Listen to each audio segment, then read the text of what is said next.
Ini penting saya utarakan. Terus ada keunikan dan ada perbedaan. Kalau sampean sholat, imamnya itu biasanya habis sholat madhep mana? Umumnya di kiai ini sampean tetap madhep kiblat apa madhep ngalor? Kalau Indonesia. Ayo yang madhep kiblat, kiainya madhep kiblat ngaco. Yang gampang itu. Kiblat. Yang seron, buka seron kok wong nakal ya. Madhep utara, madhep ngalor. Apa? Berapa? Imamnya sampean madhep ngalor. Terus nak sing madhep ngetan. Enggak ada kan? Mau nampak japo yang madhep ngetan kubu sebelah ngono aneh wae. Ya enggak usah gitu. Itu filosofinya begini. Nah ini penting ya, penting saya jelaskan. Di tek-tek hadis sahih, saya ulang lagi di tek-tek hadis sahih. Itu Rasulullah setelah salam itu redaksinya aqbala alaina biwajhi. Maka Nabi menghadap ke kita dengan wajahnya. Berarti kira-kira kalau di Indonesia menghadap mana? Timur. Tapi itu tidak konsisten. Konsisten itu ahyanan, tidak konsisten itu ahyanan. Nah, kenapa guru-guru kita tetap madhep kiblat? Karena afdhalul jihad itu kiblat. Kadang guru kita kadang menghadap apa? Utara. Tapi sebagian guru kita juga kadang menghadap ke timur, misalnya langsung ngaji. Itu filosofinya gini di beberapa syarah di Fathul Bari itu. Nabi itu kan sholat, dengerin ya, Nabi itu sholat. Makmumnya itu rata-rata itu kadang 7 kilo dari dalamnya Nabi. Dengerin ya, berapa? 7 kilo, enggak pakai motor ninja enggak, 7 kilo pakai onta. Kalau sampean bilang 7 kilo pakai motor kan cepet. Resikonya apa? Ini dengerin, awas kalau salah. Berarti kalau salah sanad. Maksudnya sampean yang salah, bukan saya. Artinya andekan, tak ulang lagi, andekan Nabi tetap berposisi menghadap kiblat, maka makmum yang baru datang tuh ngira Nabi masih sholat. Sehingga harus kadung Allahu Akbar langsung duduk, karena ngiranya Nabi masih, padahal Nabi sudah tidak sholat. Maka untuk mengantisipasi itu Nabi memaklumatkan diri dengan akhwalnya, perilakunya, beliau menghadap makmum supaya ada kepastian kalau beliau sudah selesai sholat. Sehingga karena illatul hukmi seperti ini, kita fleksibel, kadang madhep kiblat, kadang madhep ngalor, kadang madhep ngetan. Itu ada filosofinya, orang gagah-gagahan. Ada yang madhep ngetan terus. Pokoknya Nabi seperti ini, tidak seperti itu. Semua perilaku Nabi yang tidak wajib itu disara-sara disebut ahyanan. Sesekali tempo. Maka yang penting bagi imam itu begini. Yang penting setelah selesai salam itu tunjukkan kalau sholat kamu selesai. Makanya banyak yang terus astagfirullahaladzim buantar untuk menunjukkan ini sudah mulai wiridan ba'das sholat. Jadi sebetulnya kalau menurut fikih beling itu boleh saja kamu mengatakan bersalam wis bar lo dulu.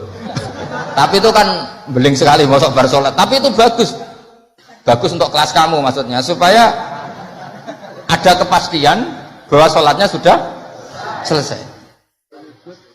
Oh, Nabi udut. Wah, ini malah lebih sesat lagi yang di belakang ini. Itu ada ilmunya, sampean cek di Fathul Bari. Supaya kenapa saya cerita ini? Biar yang menghadap ngalor ya gak fanatik, yang menghadap ngetan juga tidak. Karena itu hanya untuk menunjukkan kalau Nabi sholatnya sudah selesai. Coba bayangkan Nabi itu idola kan, sudah jauh-jauh 7 kilo. Ke situ naik unta atau naik kuda, terus ngerti Nabi masuk madhep kiblat, mesti cara sampean alhamdulillah Nabi urung salam kan gitu.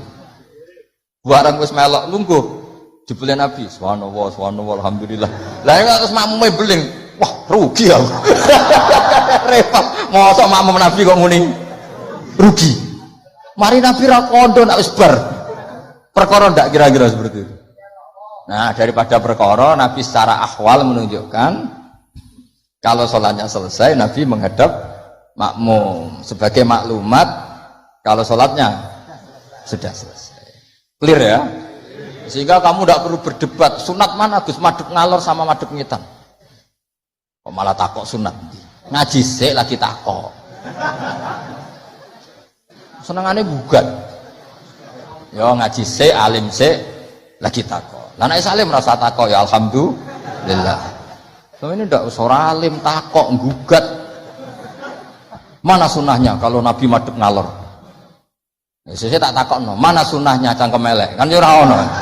Angger wong kok mbok lama-lama. Mana sunnahnya kalau Nabi pernah di Indonesia? Malah panjang kan apa? Nggak usah gitu ya ngaji. Jadi di Sarah-Sarah itu diterangkan sana kan Rasulullah Shallallahu Alaihi Wasallam idza takallama salasan ahyanan di suatu tempo. Begitu juga Nabi kadang sholat itu hanya astagfirullah salasan suman sorofa. Beberapa kali Nabi sholat itu hanya baca istighfar 3 kali suman sorofa. Ya sudah segitu aja. Ada yang Allahumma a'inni ala zikrika wa syukrika wa husni ibadati. Ada riwayat yang sabbahawa salasan wa salasin wa hamadawa salasan wa salasin wa kabbarawa salasan. Terus kiai-kiai khusuk semua yang ahyanan ini dikombinasikan jadi satu. Jadi kita yang ahlul ilmi ini eskal. Wong Nabi itu paketnya satu-satu, tapi oleh kiai khusuk itu semuanya dirangkum jadi paket lengkap. Ini ya ada, tasbihnya ya ada, doanya ya ada. Maka makmum-makmum yang kesibukan ini bingung. Ini gimana ini kok paket lengkap? Kan lama akhirnya. Lewong sholat yang rukun saja lama nggak boleh, apalagi wiridan. Maksudnya bukan terus nggak boleh ya enggak. Maksudnya yuk mikir makmum. Makanya di antara ciri khas Indonesia itu walinya sebagian diyakini dari Samarkand, dari Tashkent, Uzbek, sebagian tentu. Itu saya ketika mondok di Mbah Mun, itu Mbah Mun yang mimpin sholat. Itu kalau wiridan ya separuh sudah bubar. Saya pernah di Lirboyo melihat ya separuh sudah bubar. Ternyata yang kelakuan kayak gitu ada di Uzbek. Meskipun imamnya mursyid separuh bubar. Itu tradisi yang bagus, harus ditiru. Artinya harus ditiru gini, untuk menjaga konstitusi wong nunggu guru ono separuh. Untuk menjaga konstitusi kalau nggak wajib ada yang bubar. Kalau semuanya nunggu berarti ini mewajibkan sesuatu yang tidak wajib. Itu bahaya kalau dalam konstitusi ilmu. Sayyid Abdullah bin Husain bin Thohir yang ngarang Sulam Taufik itu diantara masalah besar dalam ilmu apa? Ijabu malam yajib, mewajibkan sesuatu yang tidak wajib. Sehingga para ulama itu yang ikuti Sulam Taufik yang dikarang Sayyid Abdullah bin Husain bin Thohir, benar ya? Abdullah bin Husain bin Thohir. Itu kalau muridnya wiridan terus dia mau, cung ora wajib kok wiridan terus, kok dikira wajib. Tapi nak tahu ora tau wiridan ya dia sunat ora tau mbok lakoni. Nah itu akhirnya di Indonesia itu bagus, pondok-pondok besar di Indonesia kalau kiainya, padahal yang imami kiainya, apalagi ketua keamanan malah ditinggal. Oh penggane nangkep wong kan gitu. Saya dulu pernah sholat, Mbah Mun nggak ngimami, yang ngimami ketua keamanan itu belum takbir separuh sudah bubar. Karena kecewa kan kita ingin makmum Mbah Mun, ngapain ini yang maju? Wah repot. Ya jadi tradisi itu jangan fahami yang macam-macam ya. Bubar separuh, anggap saja menjaga konstitusi ilmu bahwa tidak boleh yang enggak wajib berstatus wajib. Tapi yang tetap wiridan ya monggo, mungkin tidak punya kesibukan. Sehingga Quran itu fleksibel. Orang baik itu siapa? Orang baik adalah yadhkuruna wa qiyamau wa qu'udaw wa ala junubihim. Jadi wiridan tidak harus lungguh, sambil berdiri ya boleh, sambil jalan ya boleh. Fa idza qudiyatis sholatu fantasiru fil ardi wabtahu min fadlillah wazkurullaha katsiran. Itu ayat wazkurullaha katsiran itu setelah fantasiru ya sudah, kalau mau bubar ya bubar enggak apa-apa. Tapi harus selalu ingat Allah. Jadi dulu itu ulama dulu itu rileks. Makanya di kenangan hadis-hadis sahih faminna man kada, sebagian kita begini, sebagian kita gini. Padahal itu masih disaksikan Rasulullah Shallallahu Alaihi Wasallam karena enggak boleh ijabu malam yajib. Dari Sayyid Abdullah bin Husain bin Thohir, pengarang Sulam Taufik, di antara kesalahan dalam ilmu adalah apa? Mewajibkan sesuatu yang tidak wajib. Sehingga Rasulullah saking menjaga konstitusi itu, Rasulullah itu figur yang luar biasa. Sampean sowan bupati atau sowan kiai, bar rokok, bar tangi itu, kira-kira sopan apa enggak? Enggak sopan kan? Harus sikatan dulu. Sebab itu normalnya sikatan itu wajib kalau mau sholat. Mau sowan kiai wes sikatan. Tapi Nabi kalau mewajibkan sikatan, maka melanggar konstitusi ilmu. Karena mewajibkan sesuatu yang tidak. Padahal Nabi berhak, karena beliau Nabi, musyarrek. Tapi Nabi ngedikannya kelihatan ngeper. Tapi ngeper ini menunjukkan Nabi betapa mutabakhir fil ilm. Laula an asyukko ala ummati la amartuhum bisiwak inda kulli sholatin. Umpama gak masakoh ning umatku, siwak tak wajibno. Karena secara etika harusnya wajib. Tapi secara konstitusi nyatanya tidak wajib. Nah karena bena ini, kira mana nih bena? Ya antara niku, Nabi ngendikane laula an asyukur. Nabi itu suka qiyamul lail itu suka sekali, bukan enggak sekedar suka. Sehingga beliau qiyamul lail di masjid. Tapi ketika sahabat ikut qiyamul lail lagi, Nabi enggak keluar lagi. Karena takut dianggap wajib. Itu Nabi. Makanya saya itu sebenarnya kepengen poso Senin Kemis, tapi nggak ngerti kok poso Senin Kemis kok dikira wajib. Karena aku ora tau poso. Maksudnya aja ditiru. Ini buat cerita. Ini agak-agak arogansi ilmu, tapi memang harus ada yang jaga konstitusi ilmu. Ini saya punya teman ya amang rokokan. Mungkin untuk menunjukkan ada kaul sing ngarani oleh. Buktinya aku rokok. Tapi saya nggak rokok. Jadi harus ada yang menjaga konstitusi ilmu. Saya sering ngecek beberapa hadis. Nabi itu kalau ada sesuatu yang positif, inginnya itu diwajibkan. Tapi secara konstitusi enggak wajib. Misalnya menggambarkan betapa pentingnya taatnya istri sama suami. Nabi ngendikan gimana tuh? Kalau saja boleh, seseorang makhluk boleh sujud sama makhluk, maka saya akan memerintahkan seorang istri bersujud sama suaminya. Tentu suami yang tidak kayak sampean, maksudnya itu gambaran kemarin. Sampean ora usah disujudi. Ora dipisoi sampai gitu kan. Artinya Nabi itu menjaga konstitusi ilmu itu luar biasa. Ya kayak tadi, normalnya sikatan itu wajib enggak? Wajib kan normalnya loh. Karena tangi turu berrokokan. Terus muni Allahumma lakal hamdu bul. Tapi kalau diwajibkan secara konstitusi tidak wajib, tapi secara etika wajib. Makanya ketikanya ngeper laula an asyukko ala umat.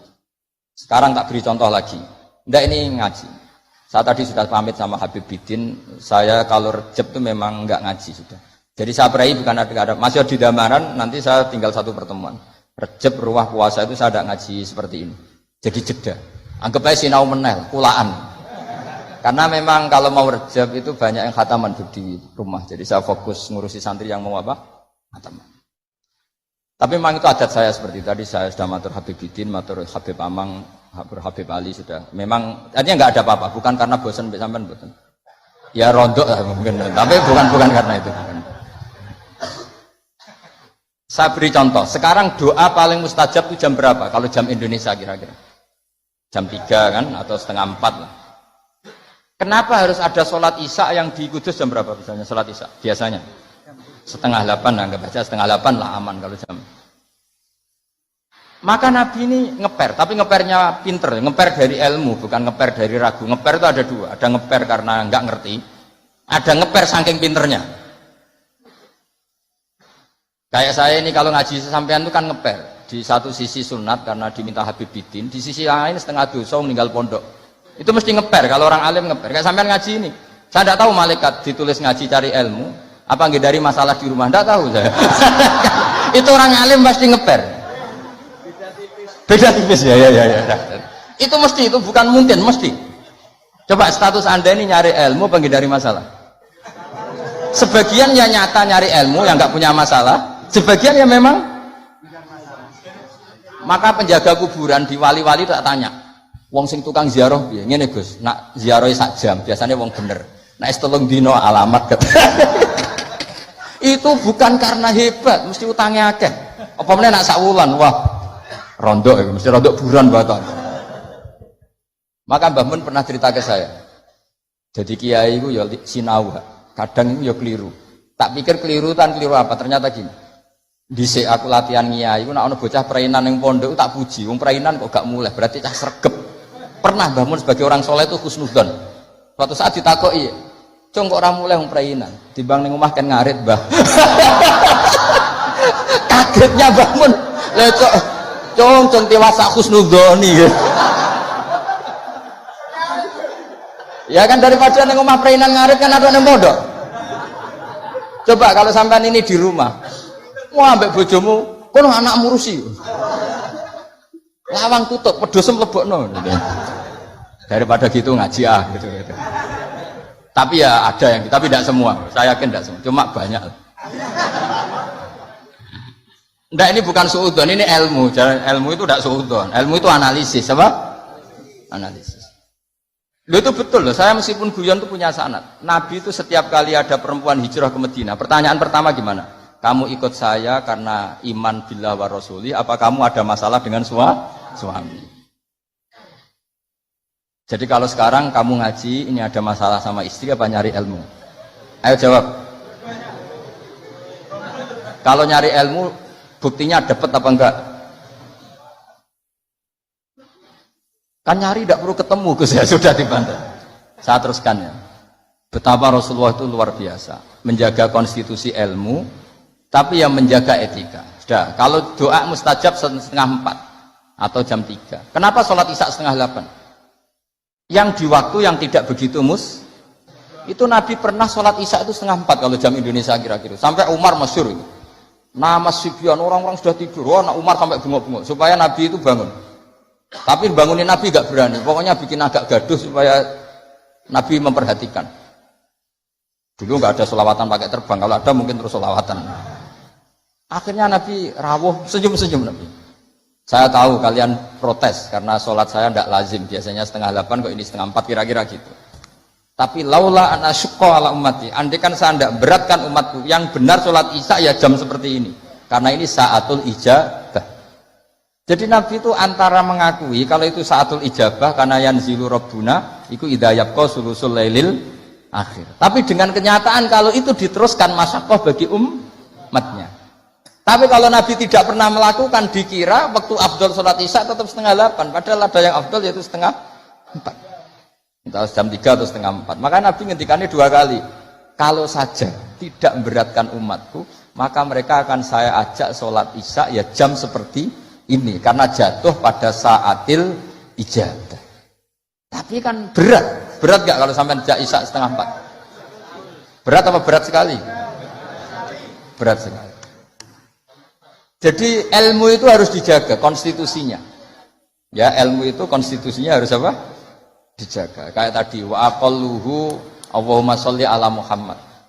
Meskipun kita tidak akan meraktekkan sholawat dengan hanya Allahumma sholli ala Muhammad, tapi harus kita jaga. Ben nak ngelatih sholat wong awam sing lagi gelem sholat tidak langsung memberatkan. Coba wong awam lagi sholat kok latih nganti innaka hamidum majid Allahumma inni a'udzubika min adzab, ora sida sholat karena kesuwen. Jadi makanya ada paket minimalis, bayangkan orang